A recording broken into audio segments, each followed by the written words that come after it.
Descaso na saúde. Moradores de Aparecida continuam sem médicos nas unidades da família. A prefeitura promete resolver o problema ainda esta semana. É grave o estado de saúde da mulher de 38 anos que foi esfaqueada pelo ex-companheiro neste fim de semana. A vítima segue internada no Hospital Regional em Taubaté. Peritos da Polícia Civil voltam a vistoriar o ônibus que capotou na rodovia Floriano Rodrigues Pinheiro e deixou 10 mortos no mês passado. Funcionários do INPE fazem protesto contra a declaração do presidente Jair Bolsonaro, que colocou em dúvida a credibilidade do levantamento feito pelo Instituto sobre o desmatamento no Brasil. E tem ainda a Festa do Divino em Lagoinha, que une fé e cultura popular. Segunda-feira, 22 de julho. Bem-vindos ao Band Cidade.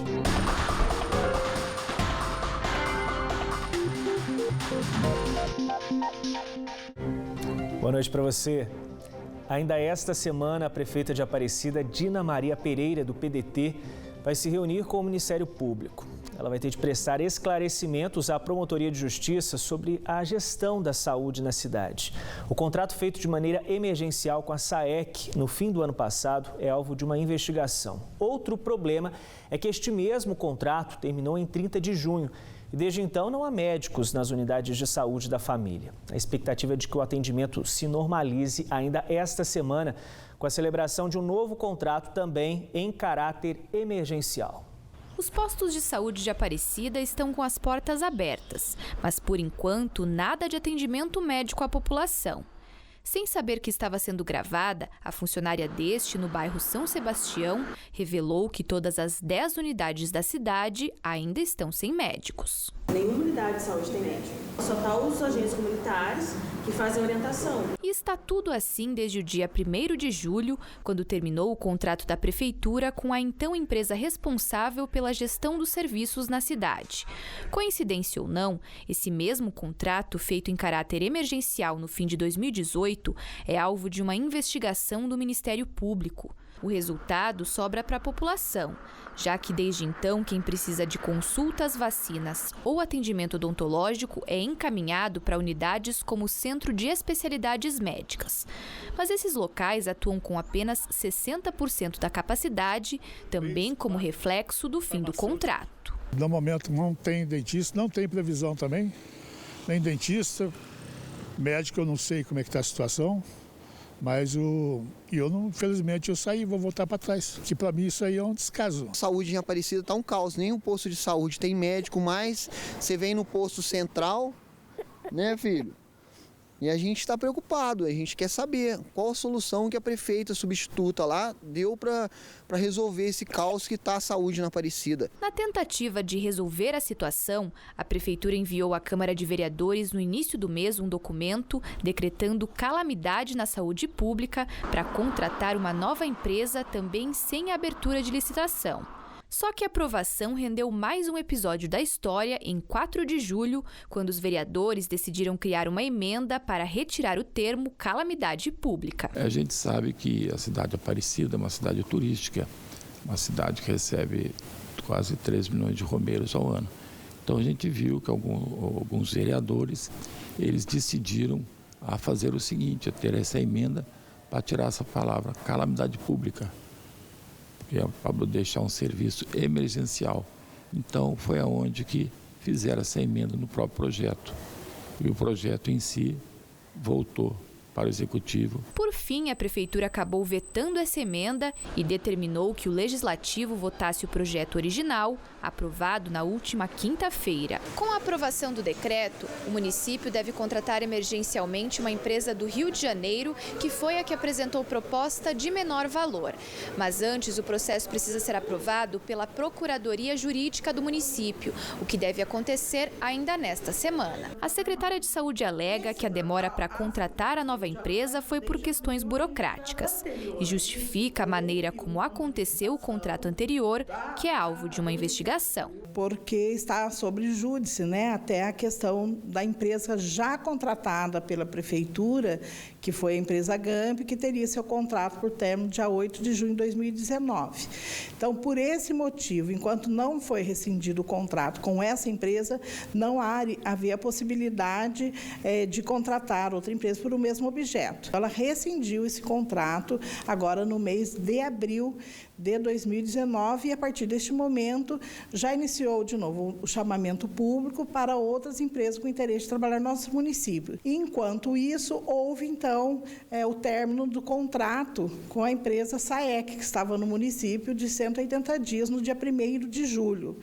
E, por esse motivo, a gente não pôde contratar imediatamente, emergencialmente, a não ser por esse decreto de calamidade. A empresa que assumir a gestão da atenção básica de forma emergencial terá contrato de 90 dias, prazo que pode ser renovado pelo mesmo período. A expectativa é que os serviços nas unidades de saúde voltem ao normal já nos próximos dias, para alívio da população. Eu não sei o que vai acontecer. Vamos ver. Espera que melhore. Espero que sim. A gente não quer criticar, a gente não quer falar mal de ninguém. A gente quer solução, porque a gente vê a quantidade de gente que está precisando da saúde. Direito básico do cidadão, né? Peritos do Instituto de Criminalística voltaram hoje ao pátio de Pindamonhangaba para fazer um novo levantamento no ônibus que capotou na Floriano Rodrigues Pinheiro em junho, causando a morte de 10 pessoas. Durante o trabalho, foram retiradas peças do veículo para complementar a elaboração do laudo com a causa do acidente. Segundo a Polícia Civil, a expectativa é de que o documento fique pronto em até 40 dias. O trabalho dos peritos foi acompanhado por mecânicos da empresa responsável pelo ônibus. De acordo com os advogados da Brasil Santana, em 3 de junho, 6 dias antes do acidente, o veículo foi aprovado em uma vistoria da Artesp. O ministro da Ciência e Tecnologia vai solicitar ao INPE um relatório técnico completo com os resultados da série histórica dos últimos 24 meses e também os dados brutos, além da explicação sobre a metodologia para analisar o desmatamento da Amazônia Legal. A informação foi divulgada hoje pela manhã em uma nota do ministro Marcos Pontes. Durante o fim de semana, o presidente Jair Bolsonaro questionou os estudos e disse suspeitar que o diretor do INPE, Ricardo Galvão, esteja a serviço de alguma ONG. Ele, inclusive, vai ter de esclarecer ao Ministério as declarações que deu à imprensa sobre o assunto. Hoje, pela manhã, funcionários fizeram um protesto na sede do INPE em São José dos Campos. Funcionários do INPE, do CTA e integrantes do sindicato que representa a categoria, o Sindict, usaram o horário de almoço nesta segunda-feira para manifestar a indignação com as declarações do presidente Jair Bolsonaro. O grupo fez um protesto em frente à sede do Instituto em São José dos Campos para defender o trabalho realizado no local, alvo de críticas do governo. Esse ataque com essa intensidade foi o maior que nós já vivemos. Então, nós estamos aqui hoje em protesto contra isso e como um ato de desagravo para mostrar que os números revelados pelo INPE são baseados absolutamente em cálculos científicos, não tem nenhum achismo. Durante uma entrevista para a imprensa estrangeira na última sexta-feira, o presidente criticou o diretor do órgão, Ricardo Magnus Osório Galvão, e disse que os dados divulgados pelo INPE sobre desmatamento no Brasil são mentirosos. A crítica repercutiu durante o fim de semana entre imprensa estrangeira e também daqui do país. Isso que acontece de muitas divulgações, por exemplo, como a de agora, de ontem, do INPE, é uma cópia de anos anteriores. Até mandei ver quem é o cara que está na frente do INPE.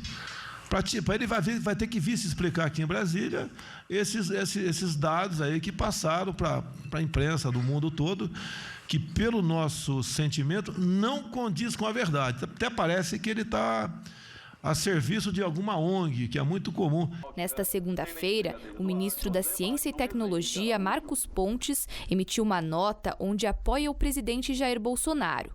Ele diz que compartilha a estranheza quanto à variação percentual dos últimos resultados na série histórica sobre o desmatamento e que vai solicitar ao INPE um relatório técnico completo com os dados da série histórica dos últimos 24 meses, assim como os dados brutos. Aqui a gente só está fazendo a medição e passando a informação. E justamente a gente passa essa informação para que medidas possam ser tomadas para diminuir esse desmatamento, até para evitar esse desmatamento. Então, você não pode condenar a medida que é feita, você tem que melhorar a realidade. Os dados divulgados pelo INPE e que estão no centro da polêmica apontam que, em junho, o desmatamento na Amazônia teve um aumento de 68% na comparação com o mesmo período de 2018. Isso significa uma área de cerca de 1.000 quilômetros quadrados de floresta devastada. Desde a década de 70, são utilizadas imagens de satélite para fazer a avaliação de áreas de desmatamento de florestas tropicais.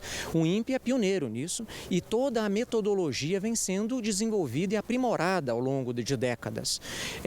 Essas metodologias são acordadas internacionalmente, junto a órgãos da ONU, preocupadas com o meio ambiente. Então, os países não calculam por si só, da sua maneira, esses índices. Esses índices são calculados usando a mesma metodologia em várias partes. O Sérgio trabalha na mesma divisão que faz esse controle e acompanha de perto o processo há 37 anos. São dados que são reconhecidos internacionalmente, há centenas de artigos publicados que trabalham com esses dados.